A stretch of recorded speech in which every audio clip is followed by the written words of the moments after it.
Major Kira totally tells on Commander Sisko. And the Admiral she told totally tells on Major Kira right after that. And by the way, the best rat actor in the quadrant makes his debut. Hello, everybody, and welcome to the Seventh Rule with CIRROC LOFTON. Hello. You remember that rat actor. Yeah. Today, we're doing a deep dive on Star Trek Deep Space Nine, Season 1, Episode 2, Past Prologue, written by Catherine Powers. Recognize that name as well. Directed by Weinrich Colby. This was January 10th, 1993. We have an incredibly special guest today. Garak himself is here, Mr. Andrew J. Robinson. Hello, Andy. How are you? Hi, guys. One and only. So this is it.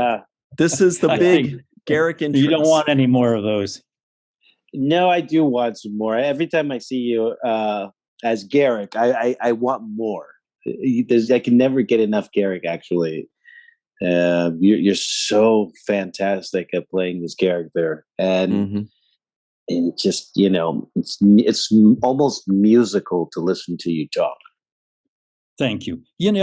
I've been thinking about this stuff this week, about Garak and about this job, this past Prologue job, which was my first, stab at the character, and how it came about, and what my expectations were, which were very simple. Having been an actor since Jesus walked the earth. I mean, I just figured it was going to be like every other gig, and I was disappointed that I didn't get Odo, but I had known Renee for a long time, and we'd worked together on stage and stuff like that, and I knew that they found the right actor. And so when they asked me to come back and do Garak, I thought, okay, this is fine. I'll do this, and I'll move on. It's changed my life, and I don't say this lightly. And I started thinking about, okay, you've said this before, so why has it changed your life? I mean, you didn't make that much money from it because you weren't a regular. I mean, you made a living, which was great. You were in prosthetics. Nobody, half the world, or 9/10 of the audience who had seen me in other things, Dirty Harry or Hellraiser or whatever, didn't know who the hell I was. And so only some people would say, that voice is familiar and stuff like that. So it's like, why did it change my life? But it did. It really did. And even today, I'm what, 30 years later? This is why we're talking about this, because this is it's 30 years since that episode.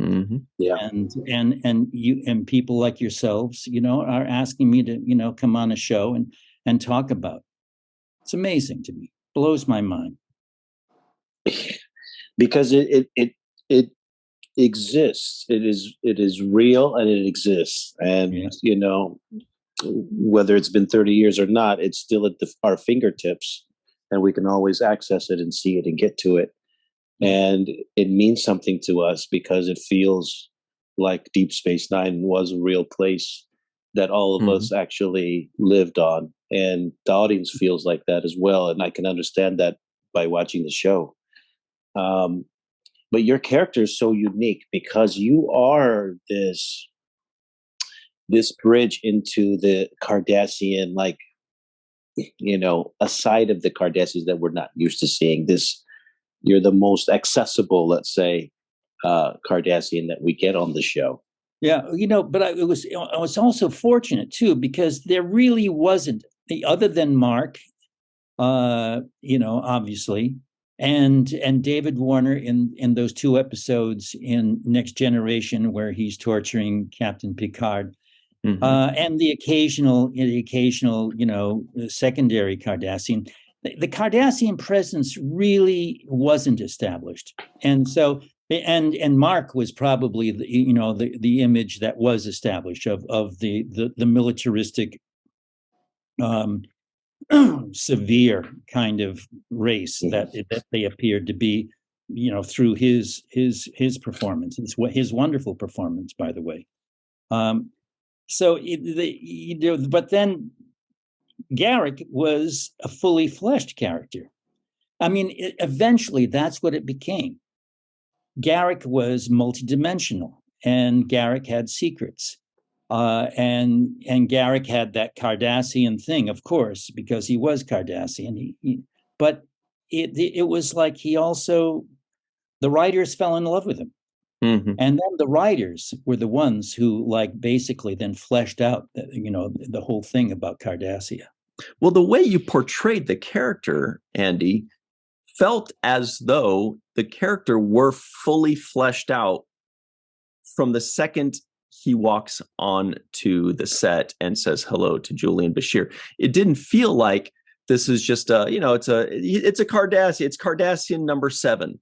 Like it felt like, and I actually wanted to ask you about that. Sounds like you're already answering it in the negative, but it felt as though this character was so heavily fleshed out already. And I wanted to know, was there like direction that they gave you? Not a word. Did you get all of that just from the script and your mind? Really, I got it from obviously the script, certainly.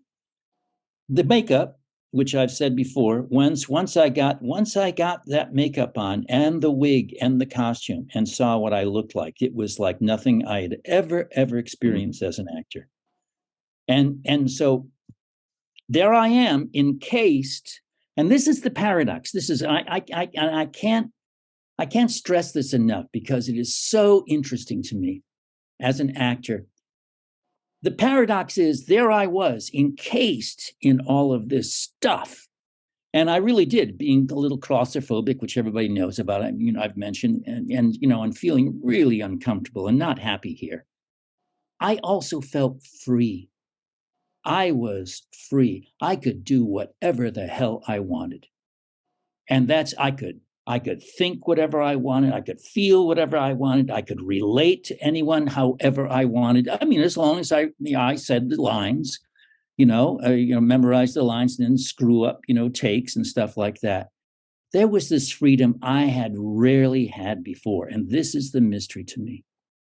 Why should this happen? And it happened from the get-go. Now, it helped that Sid was there. And and I had to find an opening action because that's, as an actor, I'm always looking, what is my action? What do I want here? What am I trying to accomplish? That's very important to me. And then the fact, the moment I saw Sid, and I've mentioned this before, people, this, that I decide, okay, what is a Cardassian? What is an alien? What's their sexuality? I mean, here's this beautiful young man here. I mean, is it just I just want to recruit him as a source so I can get information so I can send it back to Cardassia? No, I also want to get into his pants because this is an incredible looking guy. And that was enormously helpful. I think that anchored the character right away. I think people people got what Garak was doing when he puts his hand on Julian's shoulder. Yes, and Julian looked very intimidated by you, and not just uncomfortable, not just confused. That was the extra layer I hadn't remembered, was the intimidation, was the alpha of that situation. His reaction was beautiful because he felt it. He felt this thing. Holy Christ, this guy is. Yeah, he had a couple awkward moments. There was a plant in his face, and he's kind of brushing it out of his face. He's feeling really awkward at this moment. Yeah. And you kind of approach him like a predator, like he's fresh. Yes. That's right. Stalking his prey. Yeah, and so he doesn't know what to do at this point, and I really love that, the kind of looming that you do over it, and also the intent that you have with the character of precisely a destination that you're trying to get to. There's a goal, a mission to accomplish. That's right. And you always set it out with that. You always have something that you're accomplishing. And in as non-threatening a way as possible. Always smiling. Always smiling, always courteous. No, but that's what makes you even more scary, though. Yeah. The smile and the eloquence, and like, hey, it's no big deal. Yes. Just come on over here. It'll be just fine. I recently, excuse me, I recently went into the studio, and for all you fans who are listening, tuning in today, thank you, because if Simon and Schuster finally, got over their whatever their problem was, and they allowed me to put the book, on audio. Amazing. And so I went in a couple weeks ago and spent a week putting the book down. And one of the things I found when I was writing the book was how I had in the book I had found that was the core of Garak. Always felt that he was smarter than anybody in the room. And so he could be generous. He could be, he wasn't going to confront anybody, and, unless somebody sort of like got rough with him or something like that, because he would outsmart them. He was the smartest, though. He kind of was, though. Yeah. Because he knew what all the parts, the moving parts, he was aware of all of those parts. That's right. That's right. And whether he was the smartest one in the room, that's beside the point. But that's how I played him. Right. Nobody was going to outsmart him. Of course they did. I mean, of course, because he is fallible like everyone else, and he fucked up like everyone else. But still, I mean, that was his going forward with a smile. I love the scene with the Duras sisters when the Klingons come in there and they're trying to do the business with it. And they're like, well, so how many gold bars is it going to be? And you kind of go onto your little calculator, do one of these things, and you present it, and they get really upset about it. And your response is, well, hey, everything is negotiable. Like, that's and then just the offer.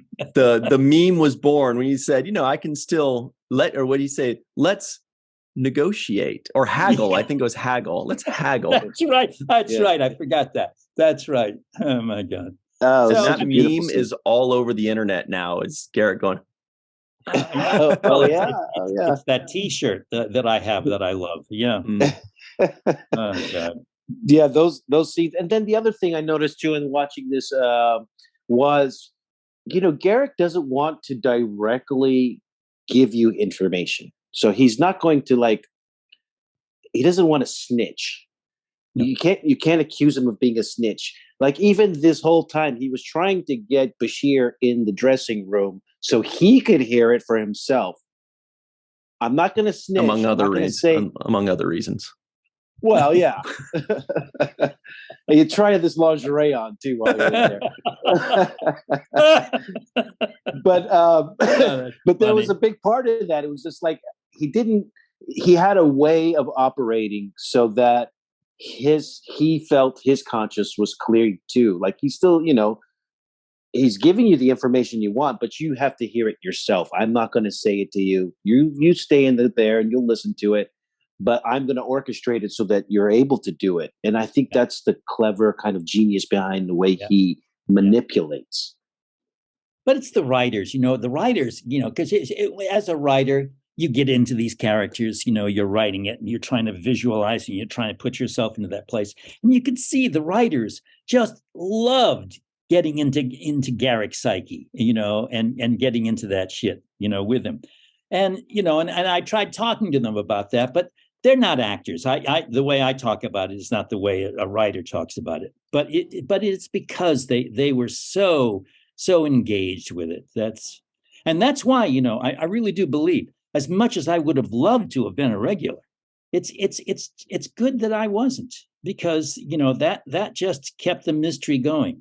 Mm-hmm. So that when he did show up, he's showing up, and there's what's the reason? Why is he here now? Yeah, but this is the first episode, right? I mean, the second episode. Yeah, the first for Garak. Yeah. Oh yeah, yeah. But this is the first right after the pilot, though, right? Yes. This past prologue was the first episode after the pilot. So literally, as soon as the pilot is done, and they've set this precedence for Sisko and how he's going to end up on Deep Space Nine, they get right into your character. First scene.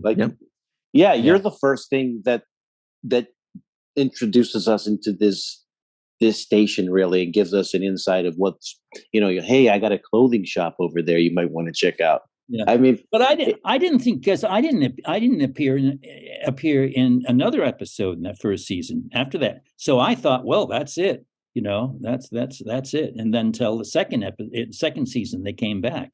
Did they tell you that you were going to be recurring? They didn't tell you you had no idea at all? Never, not a word. Wow. And the thing is that you're used to that. You do a series, and I've been doing series since the, when I first came to California and did, I think, The Rookies was either The Rookies or the last season of Gunsmoke. I can't remember because I did 2 shows in a row. There's a show, you're the guest actor and you come in, and that's been the way it was always. Yeah. That's my experience as well. Yeah, my experience as well. Like, you get brought in, you don't get told when you're coming back. They don't say, "Hey, next season 2, episode 6, we might need you again." You don't know that's. I was just hoping there was like a little wink or something like, "Hey, you did a great job. Maybe we'll call you." And you say, "Oh, I think I'm coming back." That's the funny thing, Ryan. I mean, even if you did a great job, I mean, nobody ever said anything like that. Thank you. They're very gracious. And, the only thing you hope is that the check cleared the bank. That's that was the important thing. Once the check cleared the bank, then that's fine. Sayonara. Goodbye. Mm-hmm. Right.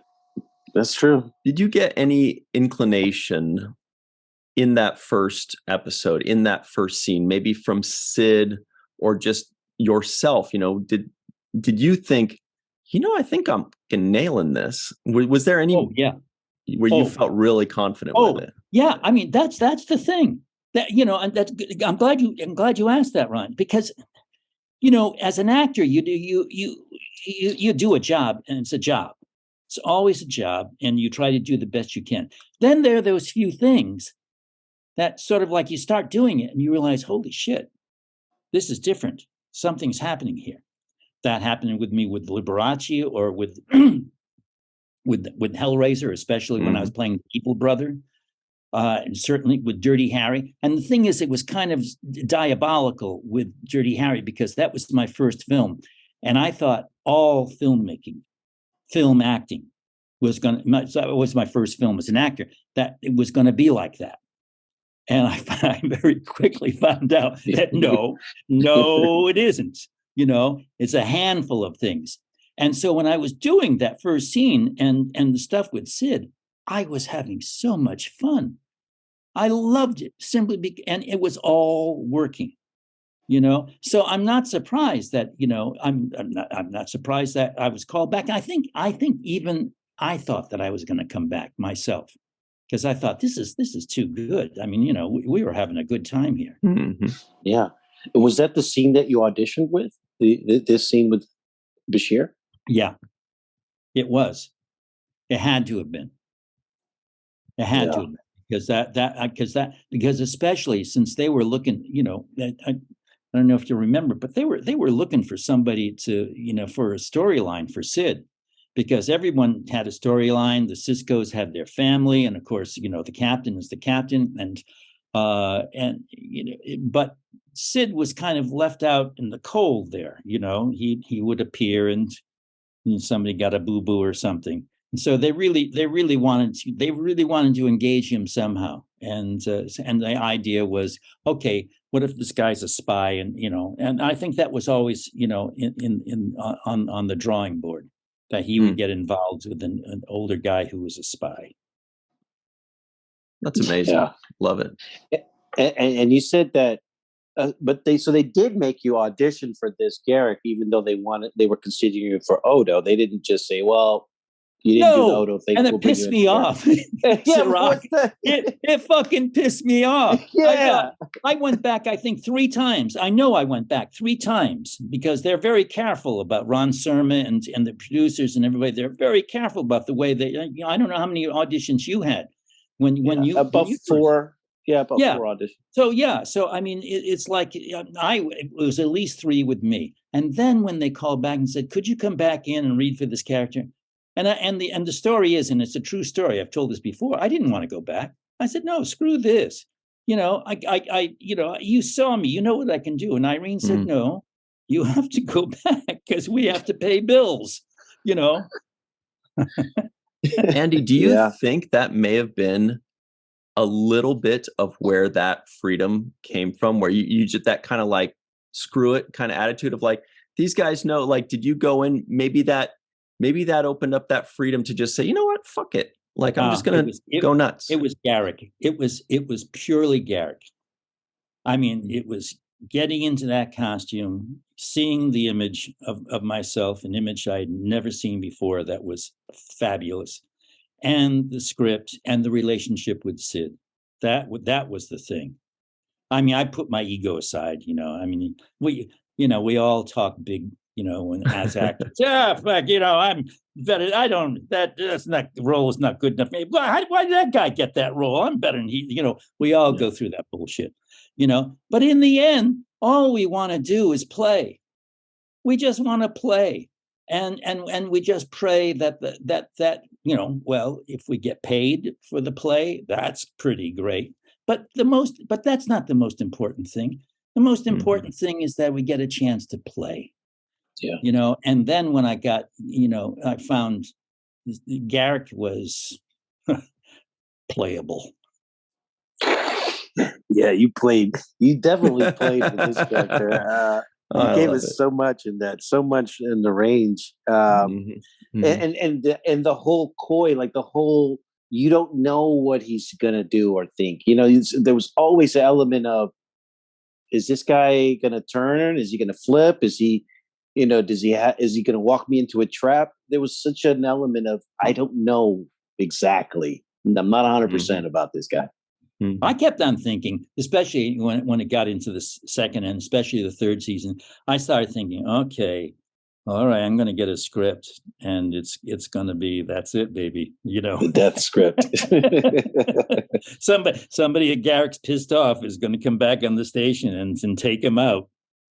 The fact that that the character lasted through the entire series was mind blowing, and especially those last 3 seasons. But it was that first past prologue that laid it out. That was the foundation of everything.